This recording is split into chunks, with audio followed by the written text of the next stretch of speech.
You are watching Phillies Nation. I am Pat Gallen. He is Corey Simon, and we are brought to you by BQ Basement Systems. Well, Corey, the Phillies dodged a major bullet last week with the hamstring injury to Cole Hamels. It's not serious. He's fine. Missed one start. And that's big because all the talk has been about trading Cole Hamels before the deadline, and this could have sapped his value, but he's okay, so that's good. Looked like it was a precautionary thing. Yeah. Cole Hamels has always been in full control of when he pitches, when he doesn't. He knows his body better than anybody else, and he just didn't feel right last week, and he sat out. Now, it's not an arm injury. It's not a devastating type of like last year when Cliff Lee hurt the elbow and it affected his trade value significantly. It's not that. And Cole Hamels will face the Yankees, scheduled to pitch Wednesday. But it's something that if you push it, it can turn into something more. Right, and that's why he didn't push it last week. That's why because if all of a sudden he has to go on the DL, he's missed 2 or 3 starts, then that changes the entire complexion of what we thought this Phillies summer was going to be about. Yeah, no doubt. So knowing that he had that hamstring injury, do you think teams are going to try and spin that against the Phillies to bring that value down? Well, I saw one AL executive last week. There was a national report where he said that teams are going to need to see 2 solid starts out of Hamels now before they re-engage in trade talks, which makes sense. You don't want to, pony up that huge package for Cole Hamels right now, knowing that one bad step on the mound can change things entirely. Right. But I don't think it's a big deal, really. It's a leg injury. It's not an arm injury. Cole Hamels has been one of the most durable pitchers in baseball, the most durable guy in the National League in terms of innings and starts over the last 8 seasons. Yeah, let's not worry about the leg too much. It's all about his arm, and the arm, thankfully, is healthy. And Ruben Amaro has shown that with this situation, he's going to hold out for the best package available. So I don't think this is going to, no team is going to buy low on Cole Hamels. No doubt about that. So Cole Hamels, obviously the ace of this staff, but this staff has just been run roughshod, basically. They're looking for any arms that can throw it all. So knowing what they've done recently, it's really been futile with not only the team, but the starting rotation. Adam Morgan has come up. He's a guy who hadn't pitched since 2013 before this season. So they're looking for anyone that can throw. Yeah, we'll talk about Adam Morgan a little bit later. It was good to see him finally earn a win for the starting rotation this past Sunday. But look, for about a month, the Phillies didn't win a game from their starting staff. 0-16 with a 5.97 ERA. I repeat, 0-16, 5.97 ERA from the starting rotation from May 23rd up until Sunday with Adam Morgan. Now, when I look at that, to me, what I've been saying all season, aside from Cole Hamels, the Phillies' entire rotation is filled with right-handed pitchers who throw 89 to 91, need sink, need to keep the ball low. So if you go into a series, if you're an opposing team like the Orioles, and you're not seeing Hamels, you're getting the same look every single Pretty night. much. So when you're facing mediocre right-handed pitching, it's easy to pick up. It's easier to pick up. There's no doubt about that. And one guy who started off very, very hot, Aaron Harang. He was amazing through the first 2 months of the season, but in June, he has really been terrible. He's been giving up home runs left and right. This has got to hurt his trade value. We talk a lot about Cole Hamels, but Aaron Harang was looked at as a guy they could move before the deadline, but he's hurting that value. First 10 starts, Aaron Harang looked like a bona fide number 2 National League starter. Lately, he's looked like a number 4, number 5, which is what he's been throughout the course of his career. We knew he wasn't going to maintain that 1.93 ERA, and it's skyrocketed to 3.41 over his last 5 starts. His best ERA in any season was 3.57, and he's been bit by the home run ball lately. Last 2 outings, 3-run homers in the 6th inning both times. I think he has just 1 quality start in his last 5 tries, but still a decent mid-rotation guy for the Phillies because they have so little starting pitching depth, but you're not going to get as good of a prospect as you might have gotten if Harang kept this up through July. All right, so basically the question is, what are the alternatives? They've gone through Jerome Williams, Adam Morgan we just talked about. It just seems like if they can find someone that can throw, they'll use them. So what's next? Well, that is what it is. If they can find someone who's going well and can throw, like Adam Morgan had been doing his last 3 starts at Lehigh before coming up, they're going to turn to him. I guess basically, can they settle on a rotation, or is it just going to be continually in flux? No, because even if they settle on a rotation, Hamels and Harang are probably going to be traded in the next 2 months. Aaron Nola is probably going to come up at some point. Look, the Phillies went into this season, they signed Billingsley, they signed Jerome Williams again, they signed Aaron Harang. They were hoping to get innings out of like 2 of those 3 guys. They had to sign Kevin Correa because Williams was faltering. Sean O'Sullivan was faltering. It's just not a great rotation. We knew this was going to be a rebuilding year, and the starting rotation is not setting this team up to win games. Aaron Nola is a guy that we may see by the end of this season, but he just got promoted from AA to AAA and had a pretty good first outing with the Lehigh Valley Iron Pigs. So looking at him, obviously we're talking a lot about what's going on at the minor league level. Do you think we'll see him? But first off, talk about that start. Yeah, we'll see him. We'll see him. He'll be up in July, if not July, then August. And I was up at his start at Lehigh Valley, his AAA debut last Thursday. 2 ways to look at that start. 5 shutout innings, 7 strikeouts. Looks great, Yeah. right? But he needed 98 pitches to get through those 5 innings, which was his highest pitch per inning average since being drafted by the Phillies in any start at any level. And I talked to him about that after the game. He's facing much more experienced hitters at AAA, period. That's why the Phillies, older guys, yeah. That's why the Phillies wanted to send him to AAA. There were 7 former major leaguers in that Buffalo Bison's lineup he faced in his AAA debut. And they spit on pitches. They laid off pitches. They fouled off 14 two-strike pitches, which caused his pitch count to just boost significantly, and he had to come out early. But I think that he'll settle in.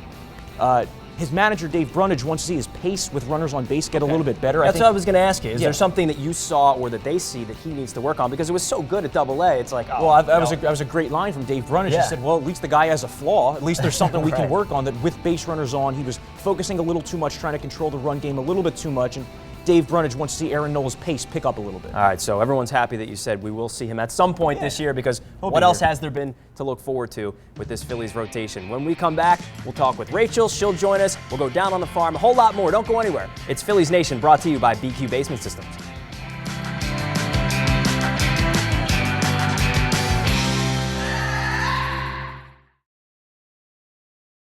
Phillies Nation is presented by BQ Basement Systems, the Philadelphia region's premier basement contractor. I'm Brian Quinn from BQ Basement Systems. Call us for all things basement-y. Ask us about our poly-level concrete leveling system. It's a cost-effective, less disruptive, permanent solution, and it has a quick cure time. It can be driven over or walked on in 15 minutes after installation. Since 1997, over 7,000 customers have trusted us. Visit us at bqbasementsystems.com or call us at 1-800-339-2070. If you're a sports fan, you need to check out Sports Vault. Our stores will surround you with a great selection of autographed memorabilia, licensed apparel, trading cards, and novelties. Want to meet your favorite local and national superstars? Sports Vault brings the legends to you with dozens of in-store appearances. Check out any of our 3 locations in King of Prussia, Exton, or Moorestown.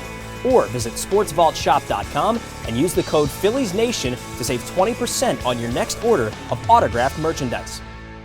In a world where bankers have lost all interest, where robots and fat cats rule our fortunes, one woman will stand up and strive to do the impossible.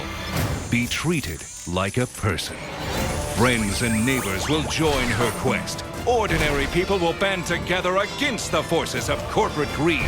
And together they will form Philadelphia Federal Credit Union, already in a neighborhood near you.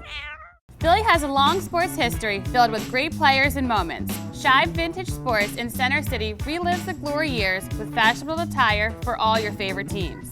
Separate yourself from the crowd with the hippest Eagles, Phillies, Flyers, and Sixers gear. Pick up some unique shirts featuring local teams of yesteryear, or come to fun events where you can learn about your favorite teams.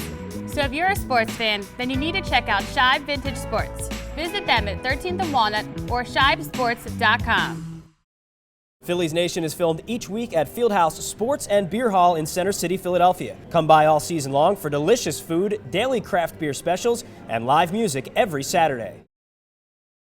Welcome back to Phillies Nation. I'm Rachel McCauley. This segment is brought to you by the Sports Vault. Visit them at sportsvaultshop.com. You just heard Pat and Corey talk about Aaron Nola and his debut at AAA. Our own Rudy Mezzi has more. You know the name Aaron Nola if you've been paying any attention to the Phillies for the past 2 years. The top prospect is possibly the cornerstone of the rebuilding era. A few days after his 18th birthday, Nola was drafted by the Toronto Blue Jays out of high school in the 22nd round of the MLB draft. But the Baton Rouge native turned down the opportunity to go play in his own backyard at Louisiana State University. Looking back at it, I feel like I wasn't ready out of high school, and LSU, was definitely the right path for me. But I get to play with my brother for a year over there too, and I feel like I matured and learned the game better. The transition from high school to the SEC was a little rough on Nola, but by his sophomore year, he'd found his groove, lowering his ERA from 3.61 to 1.57.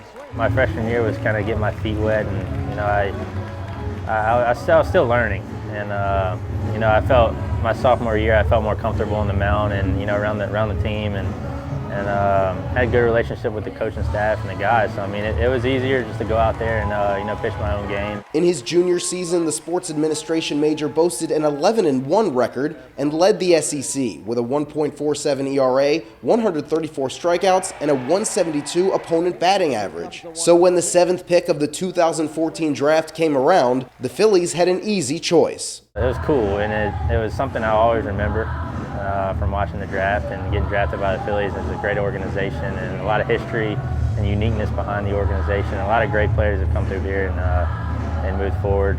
The path to the majors is a process, but it's a process the 22-year-old won't be going at alone. After being recently promoted to AAA Lehigh Valley, Nola credits support from the other arms in the Phil's farm system for helping him improve. Yeah, I feel like we're gonna push each other and try to be the best that we can be and make each other the best that we can be. And the Phillies may have picked the perfect guy to rebuild around because Nola has a little bit of experience in that department. It's something he picked up while volunteering for Habitat for Humanity in Louisiana. I was back in high school, and people that don't really have houses, we have a lot of people go build houses and kind of help them. The weather like this, people are living out under causeways and they don't have any homes. So I feel like, helping people build homes for the homeless and people like that, I feel like it's a good cause. Through his experiences in college, volunteering to build homes, or as a minor league ball player, Nola has taken away one very important lesson from all of it. Don't take days for granted, man. I mean, this game's great, and we're definitely blessed to play a great game like this, and just to not take days for granted and live every day out. For Phillies Nation, I'm Rudy Mezzi.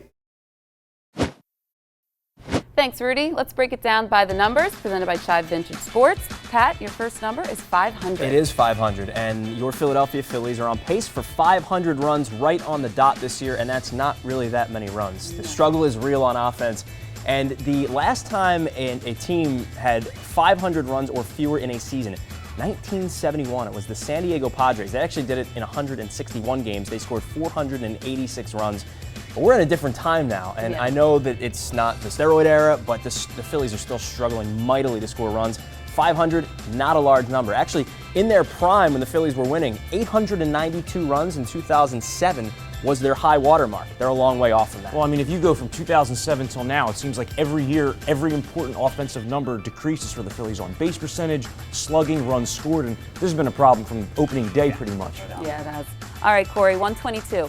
Yeah, my number's 122, and it has to do with Aaron Harang. Aaron Harang allowed just 2 home runs to the first 262 batters he faced this season, but he's allowed 8 home runs to the last 122. We knew that number was going to normalize. He's a fly ball pitcher, a guy who throughout the course of his career has had a couple years where he's been in the mid-20s in home runs allowed. He's really been hurt by the long ball in his last 5 or 6 starts, and that's diminished his trade value. Rachel, your number 256. 256 is the number of plate appearances needed for Chase Utley to get a vesting option for next season, $15 million. He's got 244 so far, so is he gonna make we'll see. That's a he tricky could make it, but you might see him rest a lot more if the Phillies want to try and kind of get it's out a tricky of that. situation, and the Phillies could honestly just bench him and say it's production-wise. It's not geared towards him. They do have a reason out of it, so Get away with that, yeah. we'll see what happens. Let's take a look at how the guys did last week in fantasy baseball presented by DraftKings. Pat, how'd you do? I think I did all right. Picked up Kendall Graveman from the Oakland Athletics. Went 7 innings against San Diego, another team that kind of struggles on offense. Struck out 6, gave up 2 earned runs. That's now 6 straight starts of 3 earned runs or less for the 24-year-old. I might have to pick him up. I picked Chris Tillman as my pitcher, and he beat the Phillies last week. That was the reason I suggested him. Yeah. But then on Sunday, he was rocked by the Blue Jays, given a 7-0 lead, and he gave up 6 runs, didn't make it out of the second And you inning. lost your week because of him? Lost me my week, I'm yes. sorry to hear that. Who was your offensive player? Offensively, I had Byron Buxton, the Twins' top prospect. He's like the one top prospect who hasn't hit the ground running this year. Chris Bryant off to a great start with the Cubs. Carlos Correa with the Astros. Buxton, only a couple hits last week. He was picked off. I think he was out trying to stretch a single into a double, so not a great start for him. Yeah, I had Nolan Reimold from the Baltimore Orioles. He went 3 for 13. It was not a great week. And he played against the Phillies, too, and you think, maybe, you can put up some runs. Didn't happen. Better suggestions for you this week, Yes, I promise. we promise you. All right, when we come back, the guys will give their fantasy picks, and we'll go down on the farm next.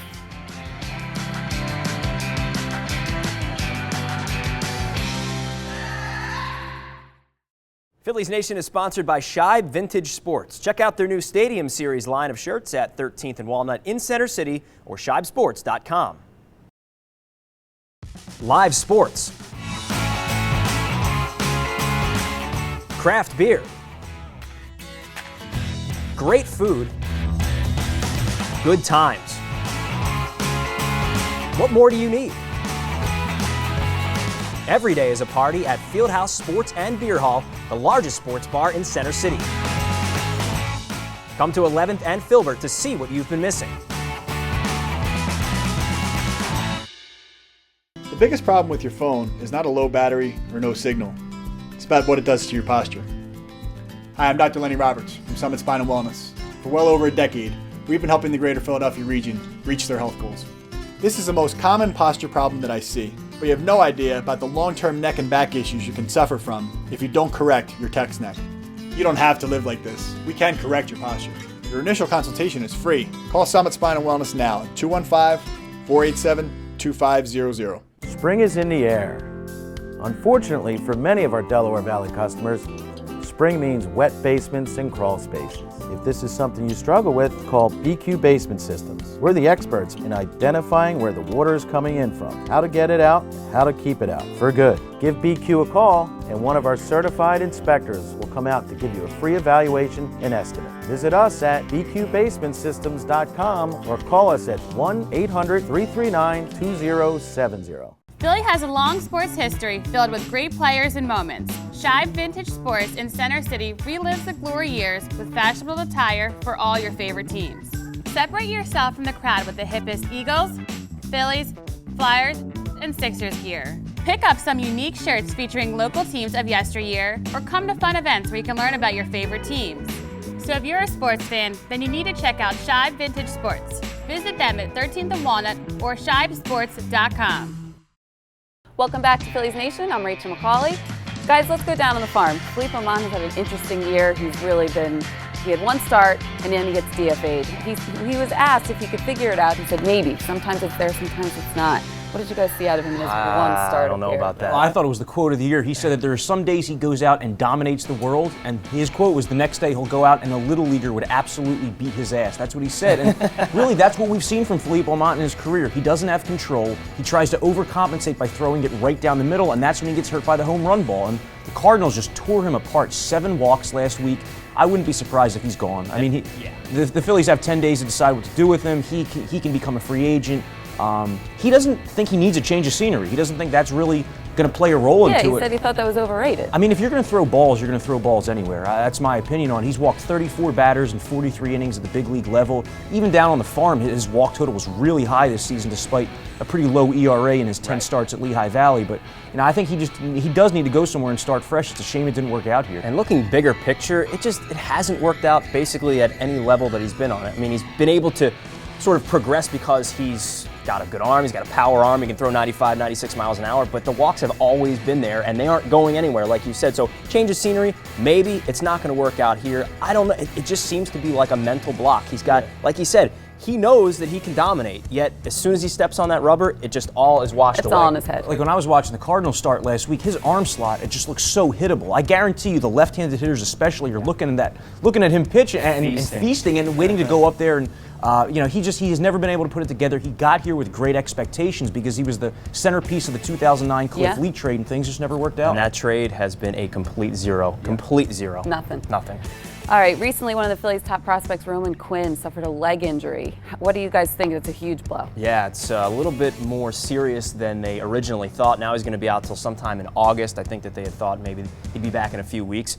This is a big blow because he had really had a strong start to the season. 300 average, 29 stolen bases, putting up big numbers, but now he's behind the 8 ball, and there was a thought maybe we could see him at the end of the year. It doesn't look like that's going to happen. Yeah, it was originally diagnosed as a quad strain. Now it's actually diagnosed as a hip flexor tear, so it's a lot more serious. He's probably going to be shut down for the foreseeable future. I wouldn't be shocked if he only got 100 plate appearances more this season.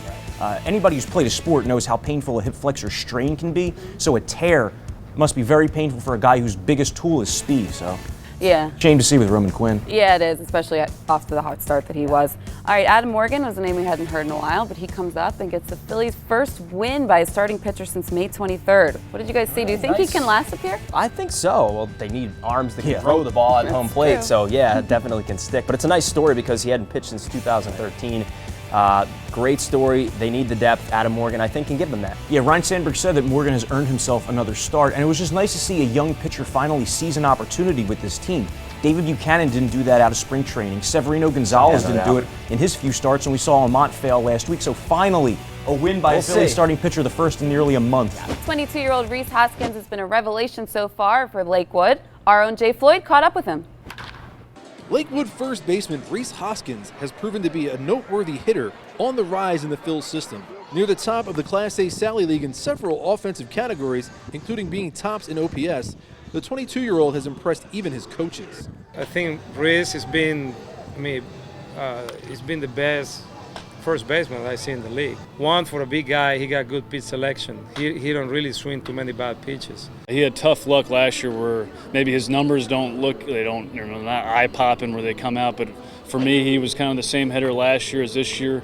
He's always had good at-bats, and this year I think the year started off kind of the same way, but it kind of shows what kind of kid he is, and he's just a baseball player that, he's just going to hit the ball hard every time, and it's kind of carried over, and it carried over to last month. Hoskins, who was the Phil's fifth-round pick in 2014, torched the opposition in May this season, batting .342 with 23 runs driven in 29 games, en route to being named the Phil's minor league player of the month.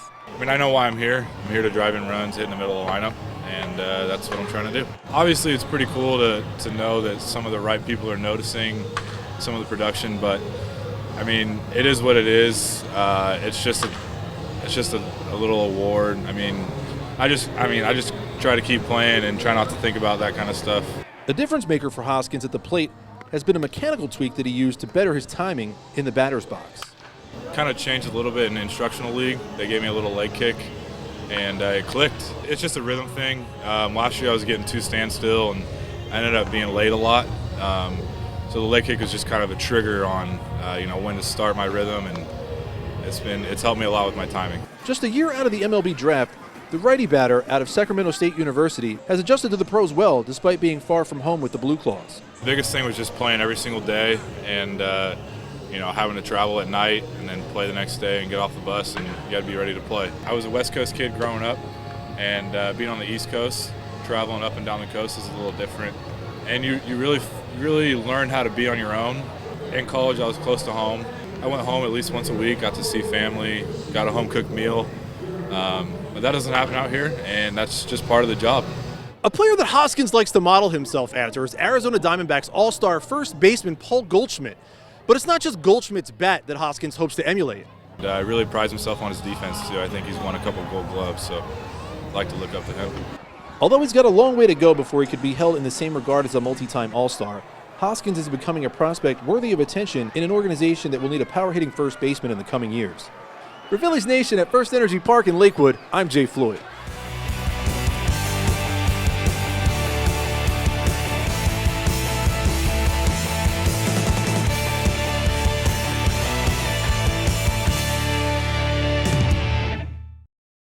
Play daily fantasy baseball for free on DraftKings.com with the official daily fantasy partner of Major League Baseball.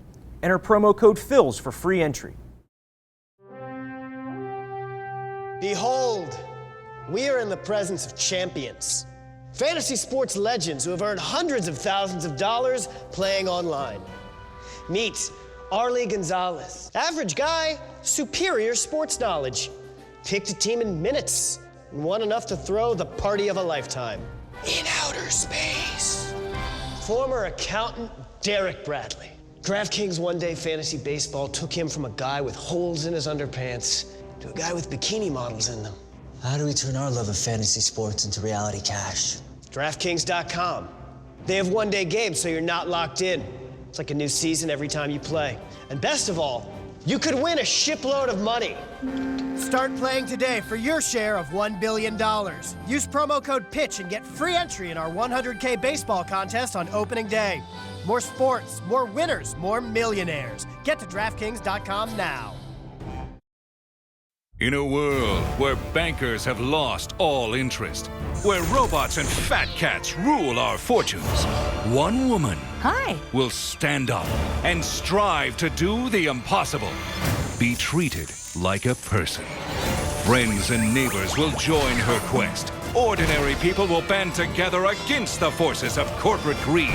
And together they will form Philadelphia Federal Credit Union, already in a neighborhood near you. I'm Brian Quinn from BQ Basement Systems. Call us for all things basement-y. Ask us about our poly-level concrete leveling system. It's a cost-effective, less disruptive, permanent solution, and it has a quick cure time. It can be driven over or walked on in 15 minutes after installation. Since 1997, over 7,000 customers have trusted us. Visit us at bqbasementsystems.com or call us at 1-800-339-2070. We're here at Everybody Hits at 6th and Girard for a special By the Numbers with Kevin Wilson, Major League Baseball hitting consultant. And Kev, pitchers are taught at an early age keep the ball low. Your number's 240. Explain to me what that refers to. Yeah, Corey. I mean, 240 is the batting average when the ball gets in the bottom part of the strike zone. Over the last 6 years, balls put into play at the bottom part of the zone is 240. So pitching coaches know what they're doing. They understand the stats, and that's why they're trying to get the ball down. Okay, and what about pitches kind of above the knee? What are those? Well, above the knee, you're trying to, that batting average is 350. So obviously they're elevating the ball. I'm able to get a better swing on a pitch. The saying in baseball is see it high, let it fly, see it low, let it go. So you're facing a sinker ball guy, Jim Johnson type of guy, where it's a bowling ball type of sinker. It's coming in 90, and it may start out at your kneecap, but by the time it gets in the strike zone, it's by your feet. So I'm trying to elevate pitches constantly, and that's just another stat that backs that up. So if I get that ball up in the zone a little bit, I have a better chance to hit the ball hard and get some backspin. Young pitchers, that's why command should be priority number one. 110 points of difference between balls low in the zone and balls above the knee and the waist. He's Kevin Wilson, the Major League Baseball hitting consultant. Check out his stuff at kwbaseball.com. Thanks, Kevin. Fantasy Baseball is brought to you by DraftKings. Play for free at DraftKings.com by entering the promo code PHILS. Pat, who do you like? I like this week Taylor Youngman. It's actually a soft J. I just found that out. He's a pitcher from the Milwaukee Brewers, a young guy, former first-round draft pick, 12th overall a couple of years ago. He's had a nice start, 3 starts, an ERA in the mid-3s. You know, you could do worse if you're looking for a little bit of starting pitching, so go with him.